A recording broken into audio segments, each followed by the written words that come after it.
Buen día, les saluda el profesor Smith.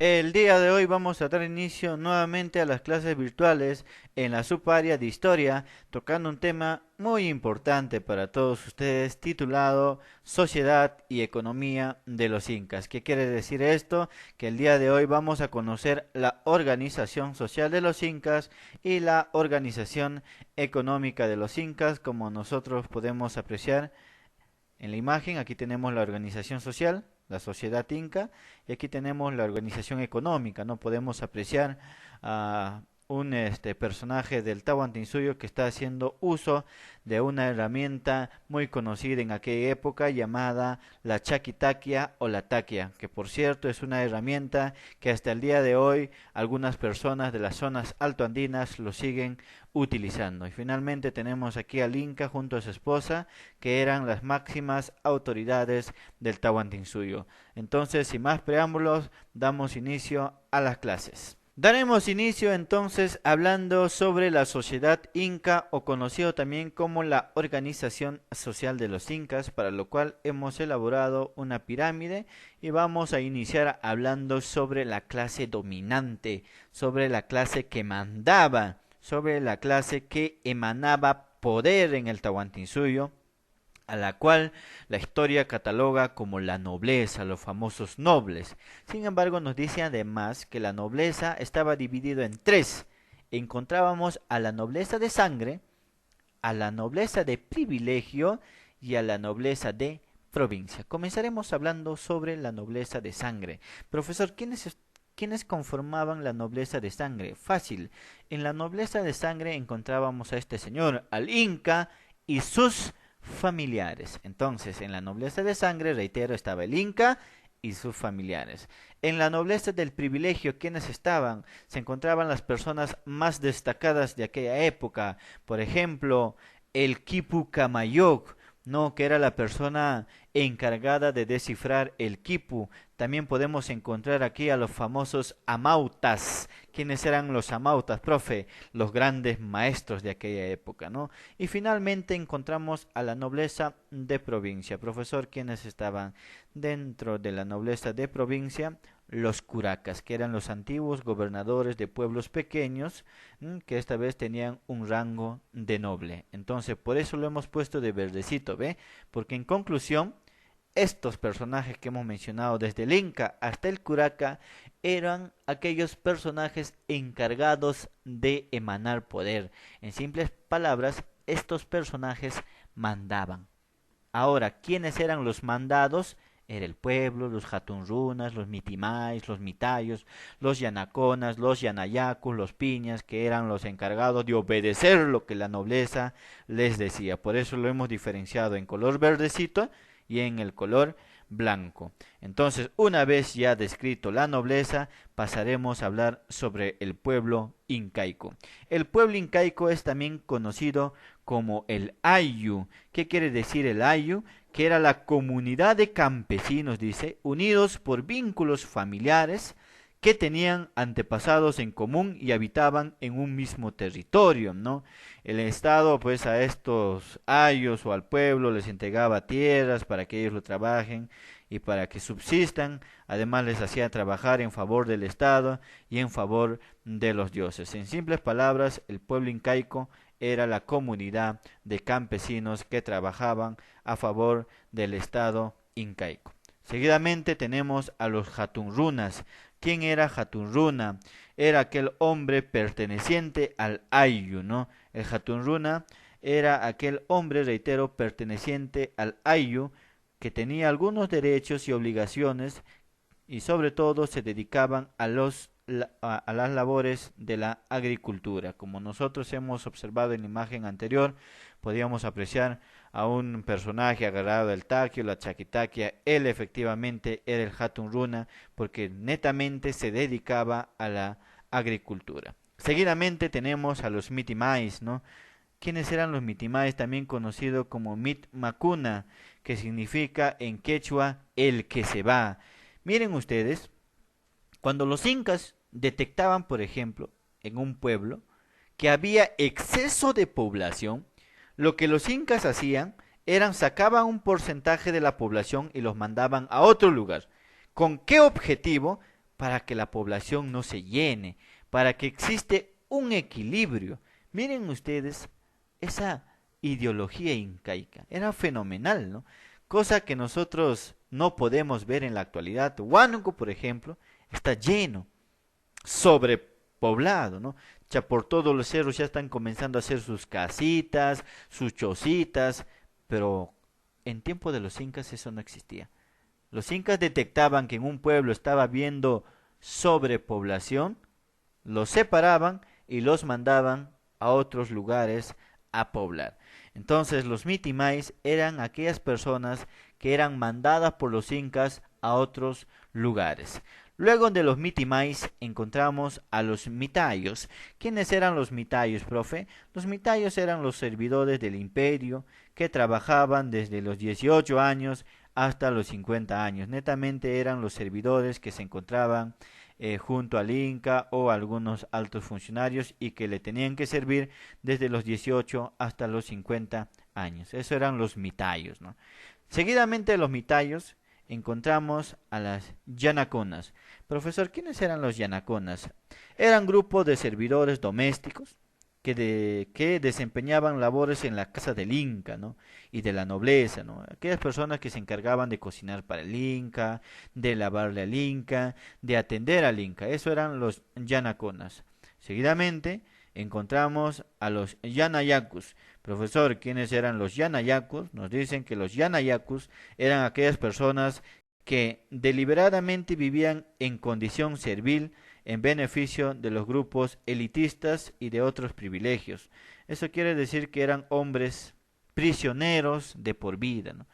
Servían a los altos funcionarios del Tahuantinsuyo toda su vida, ¿no? A diferencia, por ejemplo, de los mitayos solo servían de los 18 a los 50, pero los yanayacus servían toda su vida. Morían sirviendo a los altos funcionarios, ¿no? Y finalmente tenemos a los piñas, ¿no? Los piñas fueron adicionados últimamente a la sociedad incaica debido a las investigaciones que fue realizado por la extraordinaria María Rostorovsky y Waldemar Espinosa, ¿no? Quienes dieron a conocer que los piñas era la clase más maltratada, ¿no? La clase más explotada, porque esta población estaban conformadas por esclavos, ¿no? Prácticamente eran esclavos y obviamente tenían que servir al imperio de por vida. Era la clase más despreciada de toda la sociedad incaica. A continuación pasaremos a hablar sobre la organización económica de los incas, para lo cual vamos a tocar 4 puntos importantes. El primer punto nos dice que la organización económica de los incas estaba basado en la agricultura. ¿Qué quiere decir esto? Que la actividad económica más importante de los incas fue la agricultura. Y para que la agricultura se desarrolle, utilizaron lo que dice en el segundo punto, técnicas agrícolas. Por ejemplo, la taquia, o también conocido como la chaquitaquia, lo que nosotros observamos aquí, ¿ve? También utilizaban la sada. Profesor, ¿qué es la sada? Una especie de pico también, ¿ve? ¿Ve? También utilizaron o crearon los andenes, una de las manifestaciones culturales más sobresalientes del Tahuantinsuyo, ¿no? En las laderas los incas a base de piedra y tierra creaban unos camellones en los cuales producían la papa, el maíz, ¿ve? Supieron aprovechar todos los espacios geográficos. También conocían el sistema de irrigación. Profe, ¿qué quiere decir el sistema de irrigación? Fácil, cómo llevar agua de los ríos o de las lagunas hacia los campos de cultivo, ¿ve? Eso es lo que están haciendo aquí, miren, si ustedes observan, el agua está fluyendo por aquí, ¿ve? Cómo los incas trasladaban el agua desde un río o desde una laguna o desde un lago hacia los campos de cultivo, ¿no? Y por último, tenemos a que los incas, para que sus productos crezcan grandes y sanos, utilizaban los fertilizantes. ¿Y qué eran los fertilizantes? Pues los fertilizantes por lo general era el estiércol de los camélidos y por supuesto el guano que traían de la costa, producto del estiércol de las aves marinas, ¿no? Conocido actualmente como el guano. Esas son las técnicas agrícolas que aplicaron los incas. Sin embargo, aparte de la agricultura, los incas también conocieron la ganadería y en la ganadería un elemento básico era el aprovechamiento de los camélidos. Profesor, en los camélidos, ¿a qué encontramos? Aquí encontramos a la llama, a la alpaca, a la vicuña. Por ejemplo, a la llama se le aprovechaba su lana, porque tiene una de las lanas más finas del mundo, y también se le utilizaba como animal de carga, lo mismo que la vicuña, ¿no? Como podemos observar en la imagen, mira, una persona está trasladando a su vicuña y seguro lo va a utilizar como un animal de carga, ¿no? Entonces, reitero, ¿conocían la ganadería también los incas? Por supuesto. A quienes comenzaron a utilizar a los camélidos, sobre todo a la llama, a la vicuña y por supuesto también a la alpaca. Y seguidamente los incas también conocieron la pesca, porque recordemos que los incas abarcaron zonas de la costa, por lo tanto también conocieron la pesca.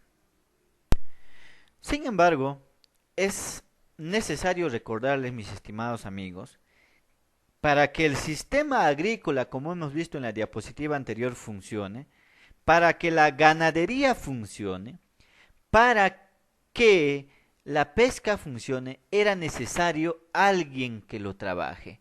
Y ese alguien era conocido como el ayllu. ¿Qué era el ayllu? Era el conjunto de campesinos quienes trabajaban en la agricultura, en la ganadería y en la pesca. En simples palabras, trabajaban para mantener al imperio, ¿no? Y miren ustedes la técnica que utilizaron los incas para distribuir a los ayllus, para distribuir a las familias. Y eso es lo que nosotros podemos observar aquí cuando nos hace mención a la administración poblacional. En primer lugar, una familia por lo general está formada por papá, mamá y hijos, ¿no? Y el jefe de la familia, que por lo general era el papá, era conocido como el purej o purik, ¿no? Sin embargo, un ayllu conformado por 5 familias era conocido como pisca. Y el líder de ese ayllu era el piscu camayo o el pisca camayo. ¿Ve? Un ayllu conformado por 10 familias era conocido como chunga y el líder de esa chunga era el chunga camayo. Y así sucesivamente, pero miren ustedes la fascinante idea que tuvieron los incas de organizar a las familias.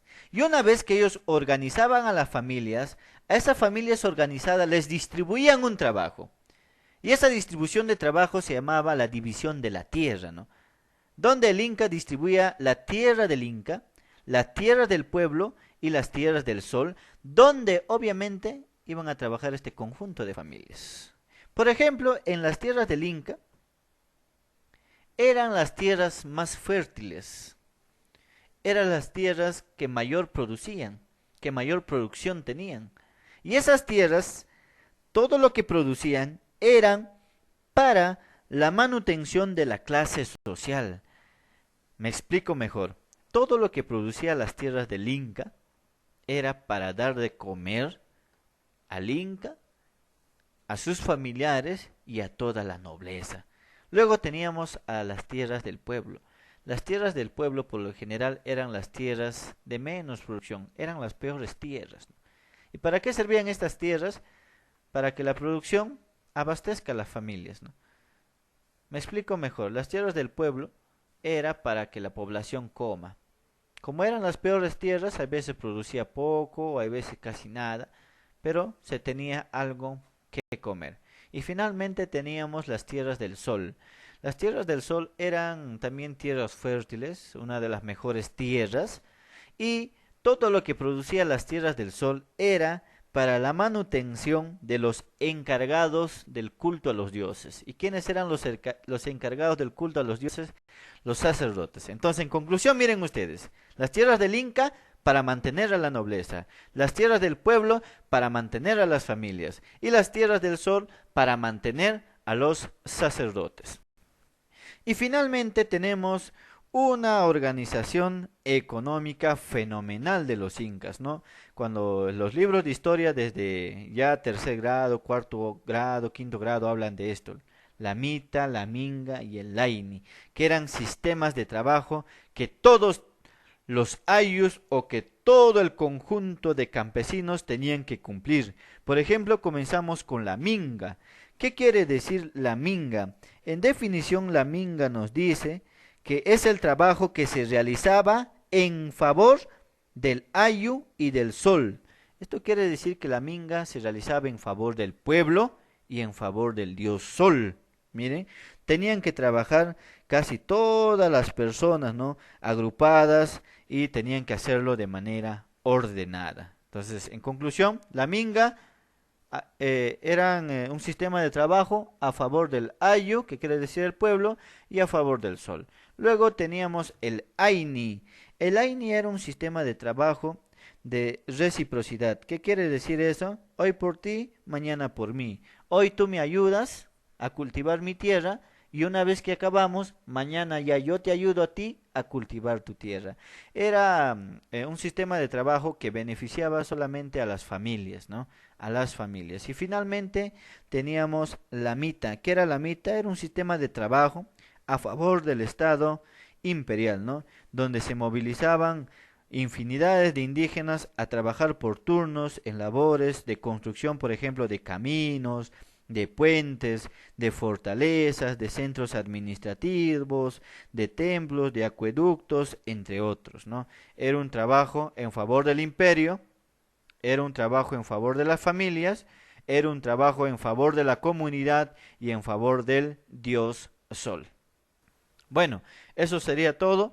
Referente a la actividad que ustedes van a realizar en su cuadernito, van a hacer un mapa mental con los contenidos, obviamente, sobre la organización social y la organización económica. Solo de esos dos. Y el mapa mental tiene este esquema. En el centro va el título. En la primera rama van los subtítulos y en las pequeñas ramas van los contenidos de los subtítulos. Eso sería todo por hoy. Muchísimas gracias.